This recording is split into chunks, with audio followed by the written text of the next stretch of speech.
E aí, galera, tudo bem? Bem-vindo ao canal de YouTube de Marco Mercado Fotografia. Dessa vez com o nosso convidado William Alchemy, que tem 32 anos, casado e natural de São Paulo, capital. Atualmente reside na cidade de São José do Campos e exerce a profissão de modelo há 12 anos. Atualmente ostenta 3 títulos, sendo eles São José do Campos, Taboaté e São Paulo. Bem-vindo, William. Graças. Primeiramente, muito obrigado pelo convite. É um prazer estar aqui participando desse programa. É muito bacana essa oportunidade e vamos lá. William, uma das razões que eu te convidei, acho que já as pessoas sabem, conhecem, eu sou fotógrafo já há um tempo, já praticamente 13 anos, e sou estudante de cinema. Então, um dos objetivos da minha profissão é contar histórias. E eu fiquei maravilhado e super atraído pela tua história, uma história llena de resiliência, de obstáculos a vencer, de uma mudança psicológica, espiritual e física na tua vida, que eu achei muito interessante que as outras pessoas consigam conhecer um pouco mais de você. Então, me conta tua história, me conta teus logros, teus trabalhos, para que o público te conheça mais. Então, eu vou começar desde o início para o pessoal conseguir entender um pouco melhor. Eu vim de uma família extremamente conservadora, uma família simples daqui de São Paulo, e saí de casa cedo, com 17 anos de idade, para começar a minha vida. Enfrentei vários obstáculos, principalmente por questão de sexualidade, né? E aí, quando eu decidi me assumir sexualmente, eu tive algumas resistências por parte da família, de amigos, várias pessoas se afastaram, acabei ficando sozinho. E aí eu tive os primeiros relacionamentos que não foram experiências muito bacanas, e foram esses relacionamentos que levaram eu até as primeiras experiências ruins.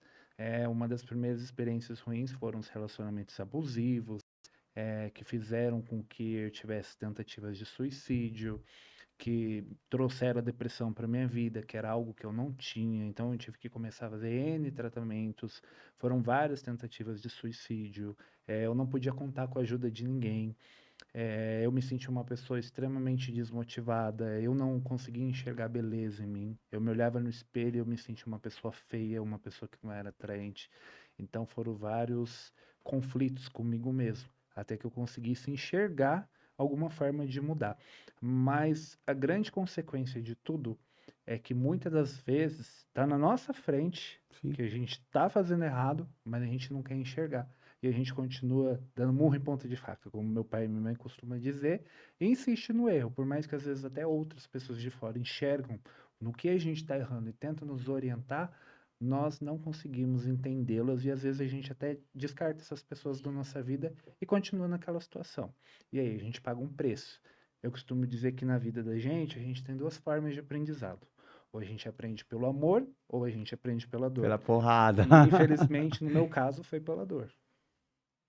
E me conta como foi esse processo de conhecimento, de autoconhecimento, como foi essa evolução da tua autoimagem, como você conseguiu elevar essa tua autoestima? Então, foi na minha última relação que eu tive, foi um relacionamento extremamente muito complicado, um relacionamento que me levou a uma situação de rua, que me levou a várias tentativas de suicídio, porque eu já não queria viver mais. Era uma pessoa que me colocava sempre para baixo, nunca, nada estava bom. Se eu me vestia com uma roupa, ele falava que estava feio, que eu tinha que colocar outra roupa, e era sempre algo que me desvalorizava. Então, era como se ele quisesse competir comigo. É como se ele, assim, não, eu sou mais bonito, você é horroroso. Então você vai usar essa roupa porque você vai ficar feio e eu vou usar essa porque eu vou ficar bonitão. E ele era um cara forte, um cara que treinava, tinha uma academia, lutava, então ele tinha um físico totalmente diferente do meu. E ele fazia com que eu ficasse cada vez pior naquela situação. Um método de manter você em um controle, né? Sim, sim, é o que acontece muito hoje em dia, né, Sim, dentro das relações, não só nas relações homossexuais, mas até nas relações porque essa relação heterossexuais. tóxica tem essas características, Sim, né? sim. E aí, nessa situação em que eu fui parar na rua, que eu fiquei morando na rua, dormindo na rua, tendo que pedir o que comer para as pessoas, eu cheguei a pesar 57 quilos, né? Com a minha altura, que eu tenho de 1,90 m, você imagina 57 quilos.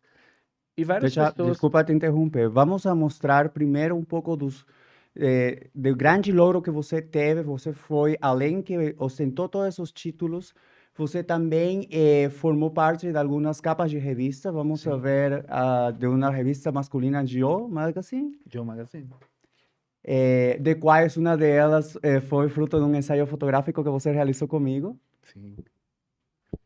Esse daí. Essa foto ficou maravilhosa. A Me conta capa como foi ficou essa linda. experiência de fazer esse ensaio comigo. Olha, foi incrível. Foi um trabalho assim surreal para mim.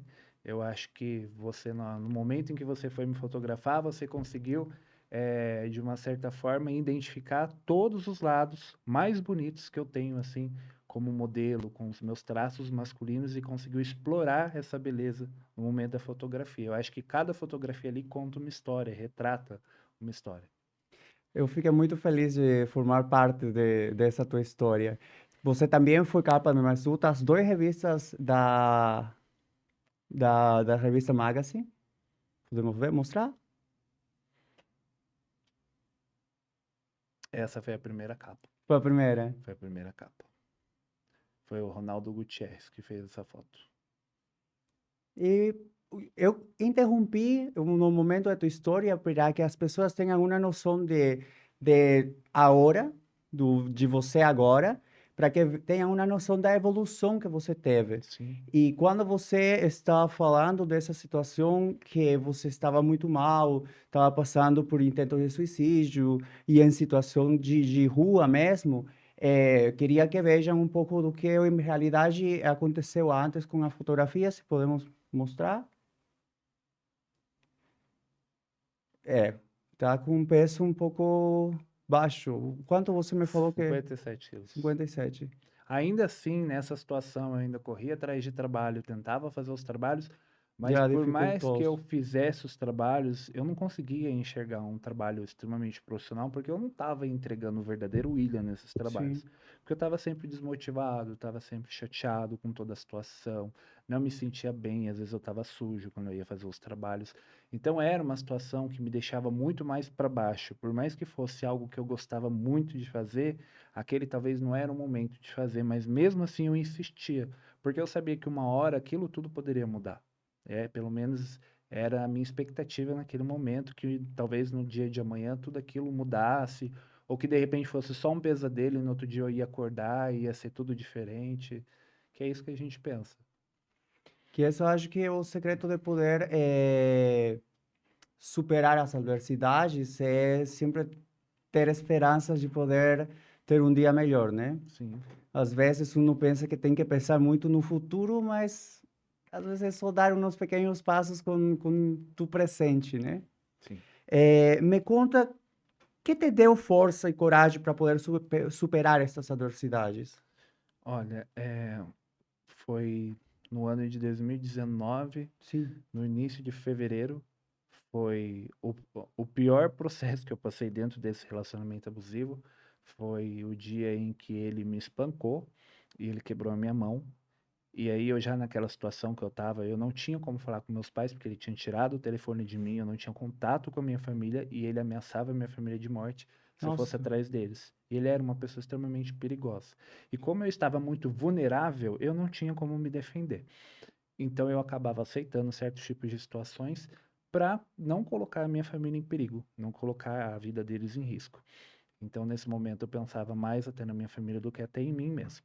Só que chegou num ponto em que quando aconteceu, né, essa situação terrível, que eu não desejo para ninguém, em que eu tomei a coragem de pedir ajuda para uma pessoa, né, de São José dos Campos, que foi minha professora de canto, canto lírico. Eu sou cantor de ópera desde os nossa. 7 anos de idade.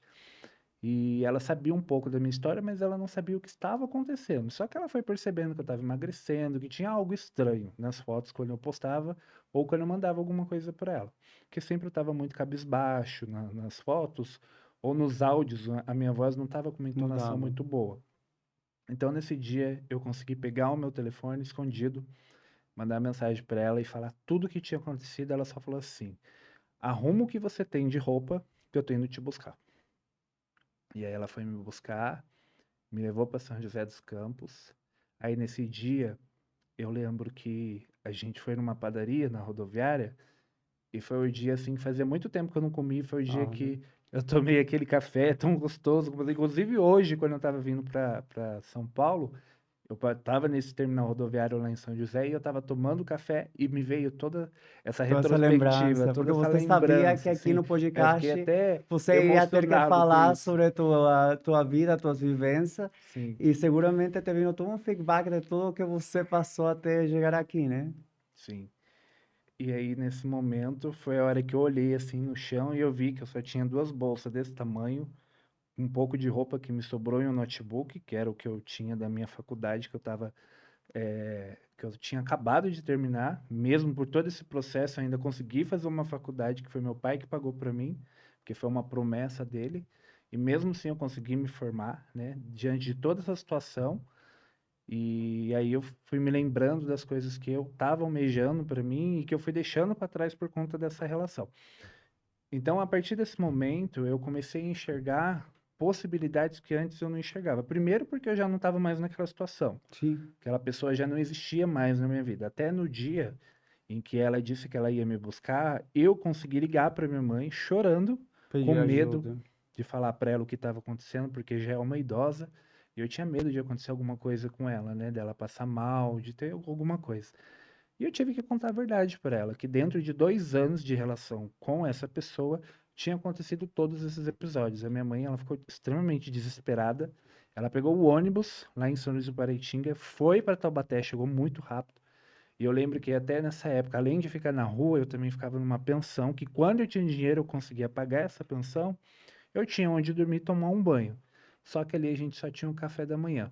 Então, o que que eu fazia às vezes para não ficar com fome quando eu conseguia? Eu escondia pão embaixo da cama. Só que se a mulher da limpeza entrasse lá no quarto e visse, ela tirava e jogava fora.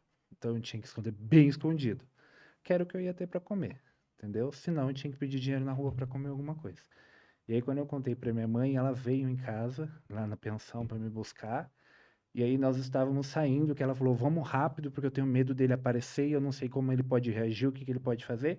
E a gente estava saindo por uma porta e ele estava entrando pela outra. Quando ele viu a minha mãe, ele abaixou a cabeça e se escondeu. E foi assim, um tipo de situação que eu não esperava. Eu fiquei impressionado, porque eu achava que se ele visse a minha mãe, ele ia vir Iria bater de frente reagir. com ela. Não, ele se escondeu. Acho que no fundo ele sabia que ele estava errado e as consequências que, né, poderiam acontecer por conta de tudo que ele tinha feito comigo. Que ele era como se eu vivesse dentro de um cárcere privado. Era tudo do jeito dele. Não era nada do meu jeito, né? Ah, não, É, não tinha você espaço para você ser. não, eu não tinha. É pra você ter ideia do ponto que chegou algumas situações, ele trazia marmita para ele comer no serviço dele, que ele tinha academia, e aí ele me chamava para ir almoçar com ele às vezes. E aí, a maioria das vezes, o que que ele fazia? Ele jogava comida dentro do lixo e falava: come, é assim que você tem que comer. Comida do lixo, que é o que você merece. E eu comia, porque eu tava com fome. Se eu não comesse aquela comida, eu ia ficar como? Entende? Então foram situações que foram só deixando eu cada vez mais para baixo, cada vez mais depressivo. E aí vinha aquelas tentativas de suicídio, não porque a gente está com um problema psicológico ou porque a gente Não, não porque dá você valor não na sabe vida, como é sair porque a gente não dessa sabe como situação e sair daquela você só está situação. vendo como sair, a sair da morte, E é né? o que a maioria das pessoas fazem hoje em dia. Elas acham que tirar a própria vida vai acabar com a dor, Sim. quando na verdade não vai. Você sabe que não vai acabar com a dor, né? Porque além de não acabar com a dor, ainda vai trazer dor para as outras pessoas que vão ficar, que amam a gente, né? Então é muito difícil isso. E aí foi através de todos esses processos que eu fui enxergando as coisas, fui começando a dar uma nova oportunidade para mim mesmo. Fiz uma promessa para Deus de que se não faltasse mais nada na minha mesa de comer, roupa, essas coisas, eu ia começar a trabalhar com ações sociais, ajudar o próximo. E o primeiro projeto que eu entrei foi o projeto Unidos pelo Bem, que hoje eu sou padrinho. Então, todo ano em festas comemorativas, Dia das Crianças, Natal, Ano Novo, a gente se reúne, arrecada presente, arrecada cesta básica. A gente já ajudou mais de 500 famílias. E aí, por exemplo, agora no Natal, dia 17, nós vamos fazer uma festa numa Todos comunidade estão convidados, por favor. extremamente carente, lá em Jacareí. E eu vou de Superman, que o Que pessoal gosta quando a legal. gente vai fantasiado. E aí faz a alegria da criançada, aí vai carro com Papai Noel, Mamãe Noel, e é assim, é uma manhã inteira só de sorrisos, Conhecendo minha mãe, gratidão. quando escute isso, tu vai falar, passa contato do teu amigo que eu vou vir no Brasil para ir lá. Temos que ir lá. Sim, sim. E é muito bom, é muito gratificante, porque toda vez que eu tenho a oportunidade de fazer isso, é como se de alguma forma eu estivesse agradecendo a Deus pela nova oportunidade de Sim, vida que Ele me deu, porque eu vejo como uma nova literalmente. oportunidade de vida. Porque não só teve as agressões, mas por algumas vezes ele também tentou tirar a minha vida. Então não era nem para mim estar aqui contando essa história hoje, né? Fora as tentativas de suicídio que algumas quase deram certo. Então Deus me deu novas chances de vida várias vezes, Sim. porque Deus tinha algo melhor para mim e não era isso que ele desejava para mim, de tirar a minha vida por conta disso. Então eu sempre agradeço muito a Deus por poder estar aqui, né? Porque muitas pessoas não tiveram essa oportunidade. Elas tentaram tirar a vida e Sim. acabaram conseguindo. Não, e graças a Deus, você teve uma luz que foi tua professora, uma pequena saída que você conseguiu abraçar. Mas tem muitas pessoas que têm, sabe, o complexo de Chernobyl, esse complexo da pessoa que acha que é merecedora dessa dor, merecedora de ser tratado assim. Então, vira um círculo vicioso que por mais que as pessoas falem, sai daí, você sabe que tem que sair, você não quer, porque já não, no caso, não, é meu marido, ele me ama, ele vai mudar, eu sou das pessoas que acreditam assim, se a pessoa passa só uma vez e no ato violento contra você, isso vai acontecer sempre. São limites. Você passa esse limite, é difícil você voltar para trás e a confiança e respeito já não se recupera. Sim, Então, graças a Deus você teve essa saída e você soube abraçar essa oportunidade.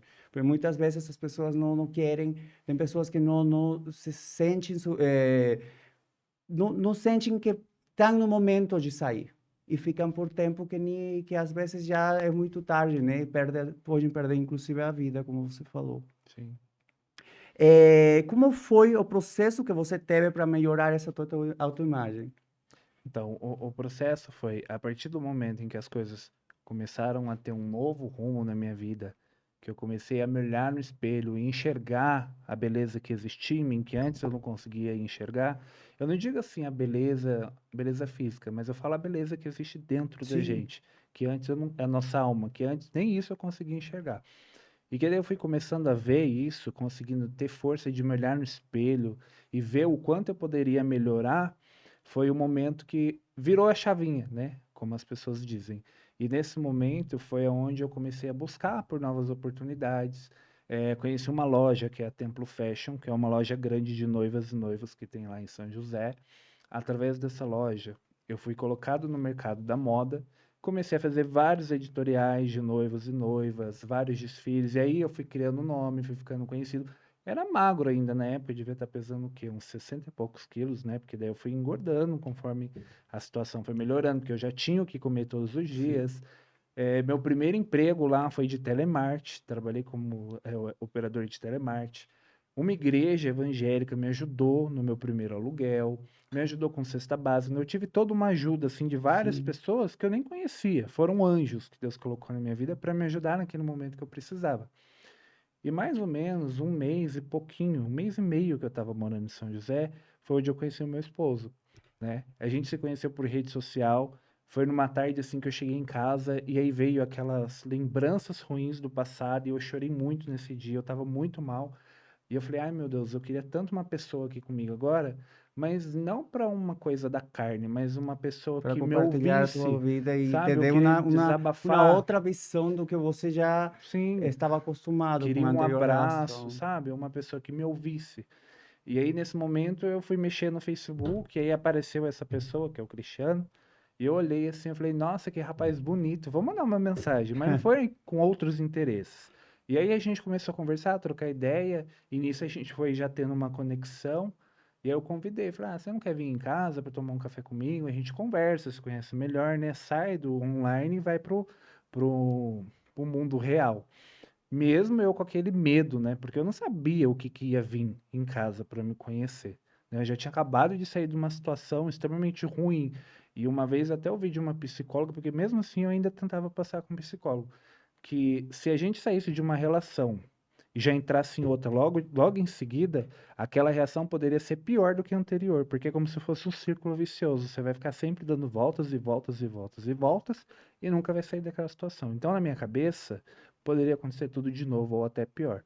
Mas mesmo assim eu dei uma oportunidade, que como eu disse, no momento não queria ter nada, a não ser uma amizade, uma pessoa para poder compartilhar.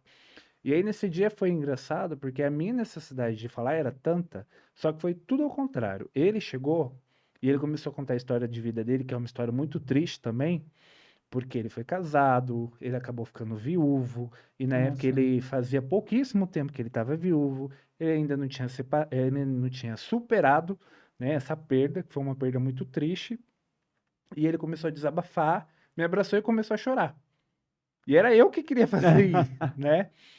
Então, nesse momento, o que que eu fiz? Eu me coloquei no lugar dele e tive empatia pela história dele. Sim. Deixei ele desabafar, ele me abraçou. E nisso a gente foi criando uma conexão.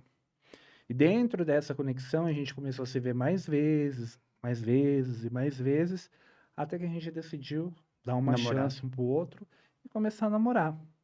E aí foi essa pessoa que entrou na minha vida que começou a fazer com que eu enxergasse a beleza que existe em mim, com que eu enxergasse que eu poderia ser muito melhor do que eu já era, que eu poderia alcançar muito mais coisas, e foi uma pessoa que começou a construir as coisas junto comigo. E que te fez lembrar o que é ser amado, né? Sim, e que Por outra fez pessoa, porque já com você que. estava começando a criar esse amor próprio por Sim, dentro. e ele fez eu assim, entender que o amor, ele existe, sim, Sim. né? Só que tudo tem um momento certo. E através disso foi aonde eu comecei a também entender o que era ter o amor próprio, que era o que eu não tinha antes. Porque muitas vezes, quando a gente aceita certas situações, é falta de amor próprio também, só Sim. que a gente não enxerga isso. Então ele foi fazendo com que eu enxergasse todos esses processos que eu tinha passado na minha vida, mas que eu enxergasse não de uma forma triste, mas como uma forma de aprendizado. E foi onde eu fui amadurecendo. E aí, através disso, foi vindo os pensamentos positivos que atraem coisas positivas. E foram abrindo as portas, foram abrindo os caminhos, até que a gente chegou onde a gente chegou. Hoje a gente está casado há 5 anos, para você ter Parabéns. uma ideia. Era uma coisa que era um sonho meu, né? Desde quando eu saí de casa, construir uma família, me casar, é o sonho acho que de toda pessoa, né? Você já tem filhos? Tem gatinhos. Tenho Eu gatinhos, conheço. gatinhos, Tem 5, gatinhos, 5 todos gatinhos. adotados. Que lindo. Também é uma forma de Sim, dar amor de pro dar um próximo. pouco de amor. Sim. Então, a minha história tomou um rumo totalmente diferente. Era algo que eu não planejava, eu tinha uma expectativa de que um dia poderia acontecer, mas não imaginava que ia ser tão rápido. Que linda história. Qual foi o. Já você falou um pouco, mas qual foi o teu pior momento? Esse momento que em verdade você estava praticamente perdendo as esperanças. Olha, eu acho que o pior momento, além da. Até a situação de rua, eu Sim, nem coloco nem como o pior momento, porque era eu e a rua. Não tinha nenhuma sim. pessoa ali comigo.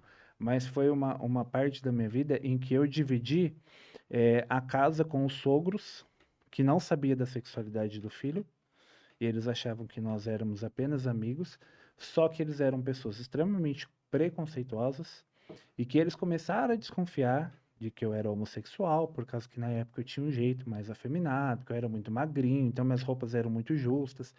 E aí ela começou a me questionar: "Ai, você é gay? Você é viado?", tá? Essas coisas, Nossa. como as pessoas falam.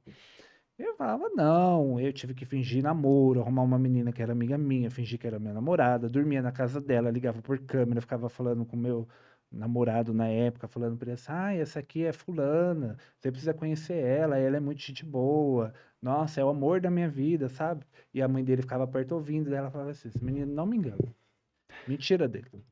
E aí ela começou a pegar algumas coisas. Não sei se ela chegou a pegar alguma situação. E a gente dividia 2 cômodos. A gente morava no meio da roça, 2 cômodos. E aí chegou num ponto em que ela teve a certeza, né? Eu acho, de Sim. alguma coisa que ela deve ter pego. E ela começou a fazer o quê? Ela me colocou para dormir no chão, num colchão duro. Isso era roça, né? Então passava muito frio. E a minha roupa, o que que ela fazia? Quando ela lavava as roupas de todo mundo da casa, ela lavava a minha roupa naquela água podre, aquela água suja da máquina, que era a água final, né? Que é a água que é descartada. Então minha roupa ficava suja, amassada, fedida, e era essa roupa que eu tinha que usar. E também tinha a situação do almoço, que no domingo a família inteira se reunia lá. Então, ela falava assim pra mim: você só vai comer depois que todo mundo comer. O que sobrar, você vai comer, porque você não é da família. Eu sempre ouvia essa frase. Então, eu só podia comer depois que todo mundo comesse. E eu ficava sempre de escanteio. Todo mundo comemorando, dando risada, cantando, brincando, e eu sempre quietinho lá no quarto. E a maioria das vezes eu chorava ali, no meu silêncio, sabe? Porque eu não queria que as pessoas vissem isso. Então acho que foi uma das fases mais difíceis para mim, porque tinha uma família ali, mas não era minha família. E eu Que sentia muita constantemente falta. te mostrava e te fazia lembrar isso, né? Sim. Isso, bom, bem que agora pode ir impressos, né? Por homofobia, mas é importante ver os avanços que uma das coisas que mais eu me senti atraído pelo Brasil, talvez um mundo que é uma borbulha para mim, porque eu sei porque ainda tem muito para melhorar no Brasil com o tema de igualdade e a parte de homofobia, como tentar acabar com isso, mas pelo menos tem leis que nos amparam e essa liberdade que eu vejo aqui no Brasil, que lastimosamente não é absoluta, eu me senti bastante acolhido acá. Ainda na Bolívia temos tem bastante melhora dos anos que eu vivia lá, mas ainda assim estamos com uns anos atrasados lá. No meu caso, na minha família, eu tive a benção de ser apoiado e acolhido. E é interessante ver como você passou por tantas coisas ruins, tantas dificuldades que muitas pessoas tivessem desistido, mas você está ressaltando a parte eh, de homofobia como a pior. Então é só para mostrar que não é pouca coisa, que não é algo para tomar leve e falar que é só respeitar o pensamento do outro, porque também nós temos nosso pensamento e temos direito a expressá-lo de igual jeito. Então, só mandar essa mensagem para a galera. Qual foi o momento mais positivo? Vamos para a coisa boa. Qual foi o momento mais lindo, positivo, maravilhoso que você teve até o momento? A parte de conhecer teu marido e casar e ter 5 gatos. Olha, eu acho que o momento mais positivo para mim foi o momento que eu tomei a decisão de assumir a minha relação, né, com meu esposo para todos, apesar de não ter essa necessidade, que a gente não tem essa necessidade de assumir nada para Sim, ninguém. Importante é a gente ser feliz. Mas eu tinha essa necessidade porque eu queria mostrar que eu podia ser feliz, sim. Porque ninguém acreditava que eu fosse ser feliz. Porque na cabeça da minha família, por eu ter passado por tantos relacionamentos tumultuosos, com tantas situações ruins, eles falavam para mim e usavam isso como uma forma positiva de que eu nunca seria feliz ao lado de um homem, que eu teria que ter uma família ao lado de uma mulher, que só uma mulher iria me traria a tratar bem, felicidade ia e me um trazer futuro. felicidade, ia me dar um futuro, jamais iria me agredir, jamais iria fazer o que o outro homem fez. Mas aí, quando eu conheci o Cristiano, ele entrou de uma forma na minha vida que ele conseguiu conquistar a minha família inteira. A minha mãe tem ele como filho, o meu pai tem ele como filho, e eles tratam ele assim de uma forma que quando as pessoas de fora vê que é o meu pai e a minha mãe que tá tratando ele assim, eles não acreditam. Fala, gente, eu não acredito. Como que o seu pai e a sua mãe aceita? Sabe? Eles ficam de boca aberta. Porque, como eu falei, é uma família conservadora, é uma família de berço evangélico. Sim, Então, é uma outra criação, né? São pessoas que... Meu pai tem 74 anos, minha mãe tem 70, se eu não me engano. sim. Então, vem de uma outra geração, né? E eu tive um tio homossexual, inclusive esse tio meu faleceu de AIDS. Na época, era um tratamento extremamente, Inacessível, sim, né? inacessível. Eram vários comprimidos que eram coquetéis. Enfim, e eu vi ele pele e osso, sabe? A única pessoa que cuidou dele foi a minha mãe, que teve compaixão de cuidar dele. E na época, meu pai, ele tinha um pouco de preconceito com meu tio, então eu tinha medo, porque eu já sabia que eu era diferente. E não foi só essa situação, porque eu também passei, infelizmente, acho que muitas pessoas passam por isso. Eu passei por tentativas de abusos quando criança, e com 19 anos de idade eu fui abusado sexualmente por uma pessoa que eu confiava muito, mas ela me deu aquele boa noite Cinderela, fez Nossa. o que ela queria comigo, entendeu? Tanto é que eu só fui ter coragem de contar pra minha mãe e pro meu pai que isso aconteceu comigo esse ano, porque eu guardei isso pra mim, eu não tinha coragem de contar, eu tinha medo de falar, porque é vergonhoso pra mim. Como que um cara de 19 anos passa por uma situação dessa? Mas não existe idade, né?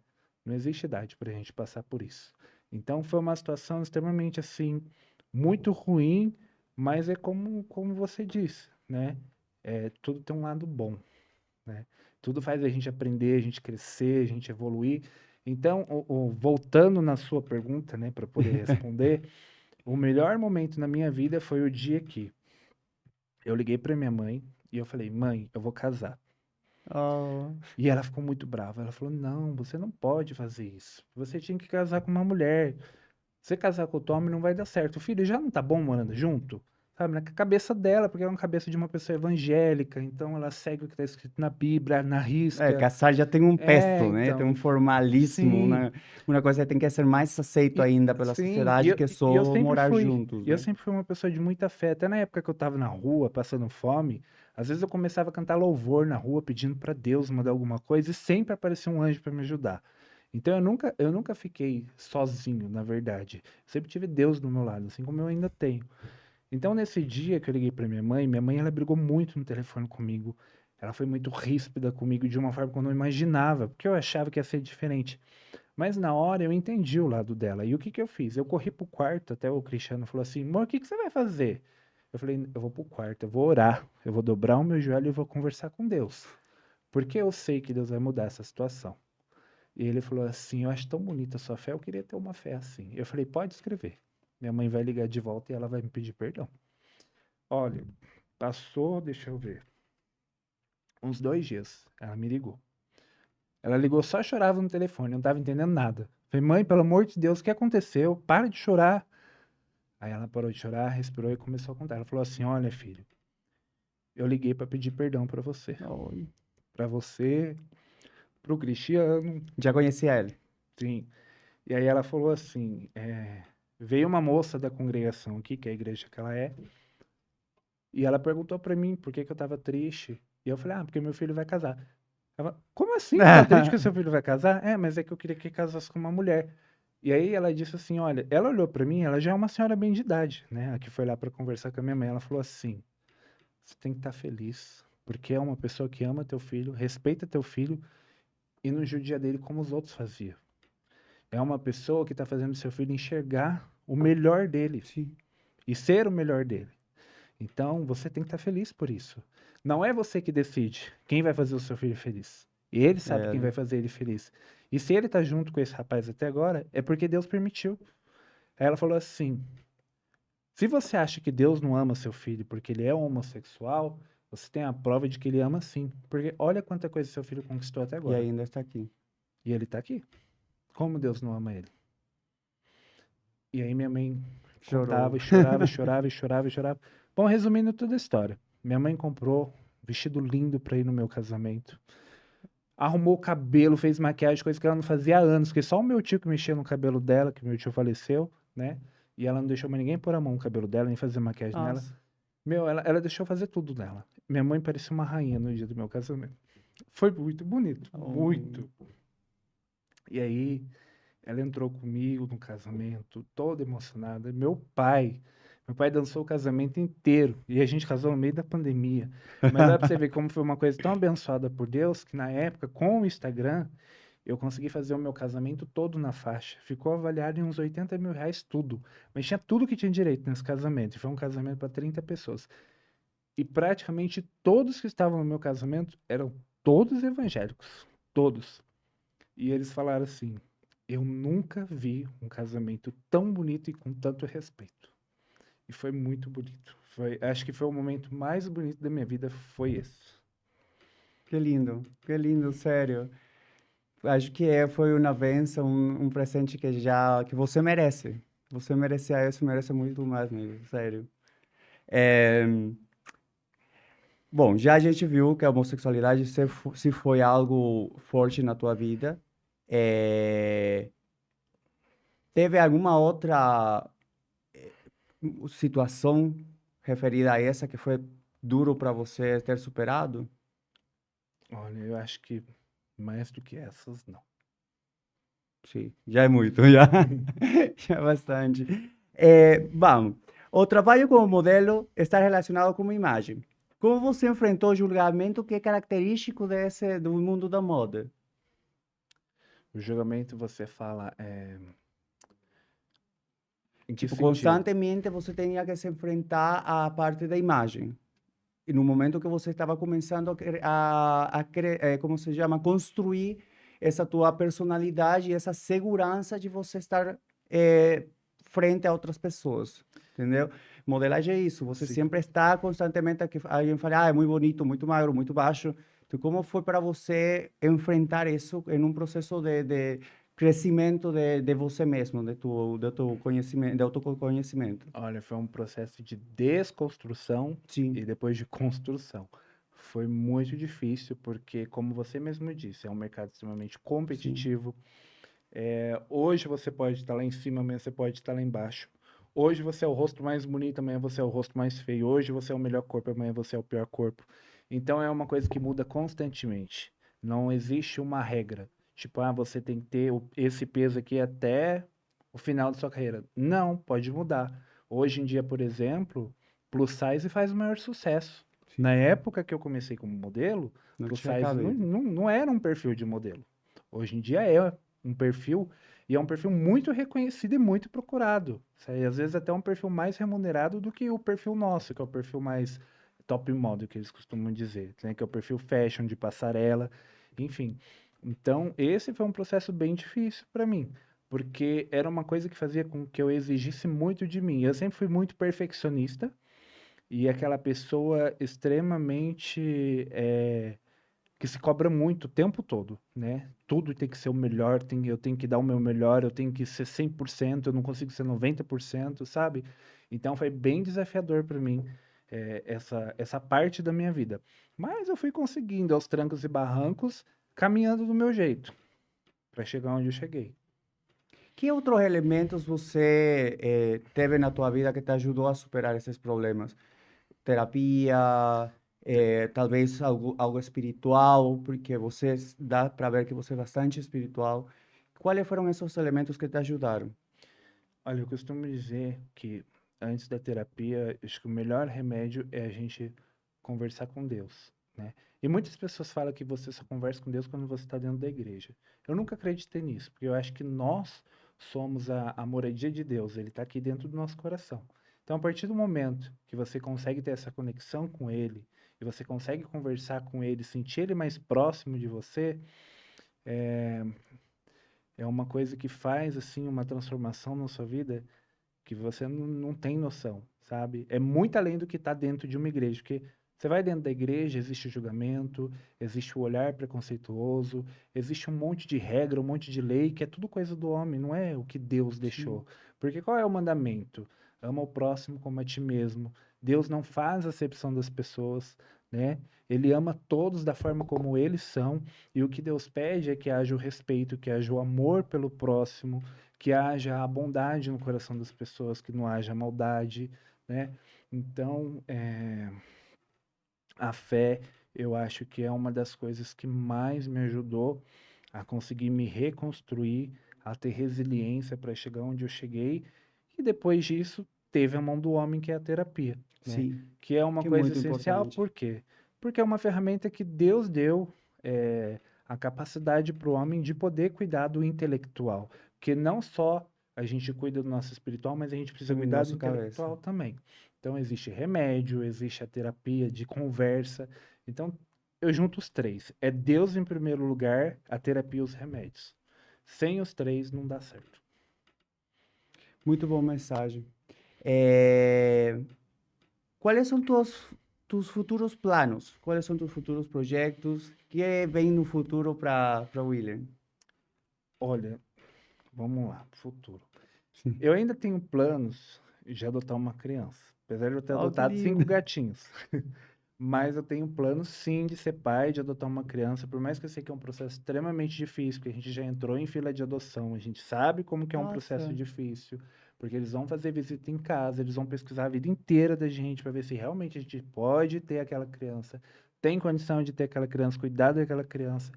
Então, nesse momento, não faz parte do meu plano, porque nesse momento eu estou num outro nível da minha carreira profissional. Então, nesse momento, eu não conseguiria me dedicar 100% a esse filho ou a essa filha. Que, na verdade, o que eu queria era uma negrinha, que eu acho lindo, e, assim, no máximo, uns 3, 4 anos de idade. E que fica mais difícil ainda. É, eu falo de uma criança de cor porque a gente sabe assim, por exemplo, uma criança branca, dos olhos claros, é muito fácil de ser adotada. Uma criança de cor não é fácil de ser adotada, porque a maioria não quer, porque é de cor. Então já existe um preconceito. Primeiro que já existe o preconceito daquela criança ter sido abandonada e sim. tá lá para adoção. Então já é uma criança que já vai vir com uma bagagem de problema. E por que não ter dois pais que têm a capacidade de dar amor e carinho para ela que os outros não puderam dar? Então eu sempre almejei isso. Eu tenho vontade de ir para a África e pegar uma criança negra e trazer para cá e cuidar como se fosse meu e adotar para mim, mas não é assim que funciona, É, né? Existe todo um trâmite, existe toda uma burocracia para você conseguir. E levam anos e anos e anos para você conseguir isso, né? De forma pela lei, né? Para você não ter nenhum problema no futuro. Então, esse é um plano meu, de anotar uma criança negra, uma menina, que a gente vai dar todo o amor do mundo, vai ensinar tudo. E a gente quer uma criança nessa idade, porque a gente vai conseguir ensinar melhor ela. Porque se sim. já for uma criança que tem, por exemplo, 10 anos de idade, já é uma criança que já vai vir com outros costumes. Às vezes já vai ter um outro pensamento, então vai ser difícil mudar o pensamento dela, porque a gente tem que pensar assim.